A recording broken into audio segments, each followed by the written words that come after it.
Kozhikode Naduvannur government higher secondary സ്കൂളിലെ ഒരു കൂട്ടം കുട്ടികളുടെ അല്ലെങ്കിൽ കുട്ടിക്കൂട്ടത്തിന്റെ വിശേഷങ്ങളിലേക്കാണ് നമ്മളിനി പോകുന്നത്. പഠനത്തിനൊപ്പം തന്നെ ജീവിതത്തിനും പുതുതാളമേകി ഒരു വിദ്യാലയം അങ്ങനെ ഒരുങ്ങി നിൽക്കുകയാണ്. ചെണ്ടയുടെ താളത്തിൽ.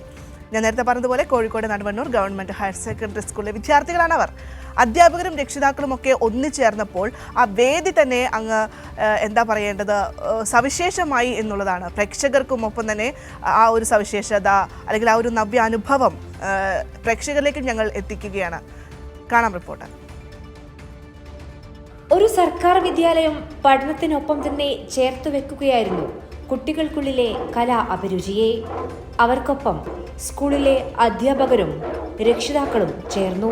ചെണ്ട പരിശീലനത്തിന്റെ നാളുകൾക്ക് ശേഷം അവർ ഒന്നിച്ച് അരങ്ങിലേക്ക് എത്തുകയാണ്. 15 വർഷമായി തുടരുന്ന കൂട്ടായ്മയുടെ പ്രവർത്തനം. സ്കൂൾ സമയത്തിനു ശേഷം 25 വിദ്യാർത്ഥികളും രക്ഷിതാക്കളും 15 അധ്യാപകരും 2 ബാച്ചായി പരിശീലനം നേടി.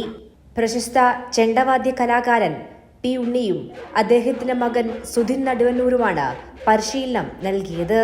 സ്കൂളിലെ മഴവിൽ കലാകൂട്ടായ്മയുടെ 15ാം വാർഷികത്തിലാണ് അരങ്ങിലേക്ക് എത്തുന്നത്.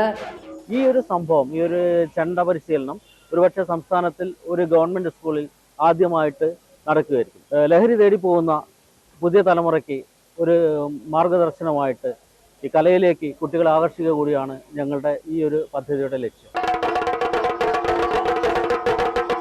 70 കലാകാരന്മാർ ഒരുമിച്ച് അരങ്ങിലെത്തുന്നു എന്നതും സർക്കാർ വിദ്യാലയത്തിന്റെ പ്രൗഢി വാനോളം ഉയർത്തുന്നു.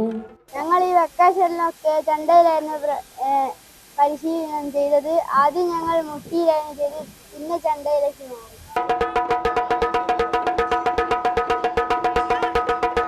വാദ്യകുലപതി പത്മശ്രീ മട്ടന്നൂർ ശങ്കരൻകുട്ടി മാരാർ മുഖ്യാതിഥിയായാണ് പരിപാടി നടക്കുക. 15 വർഷമായി തുടരുന്ന കലാകൂട്ടായ്മയുടെ ഭാഗമായാണ് ഒരു വിദ്യാലയം, അതിനൊപ്പം ഒരു നാടും അരങ്ങിലേക്ക് എത്തുന്നത്. കൈരളി ന്യൂസ്, കോഴിക്കോട്.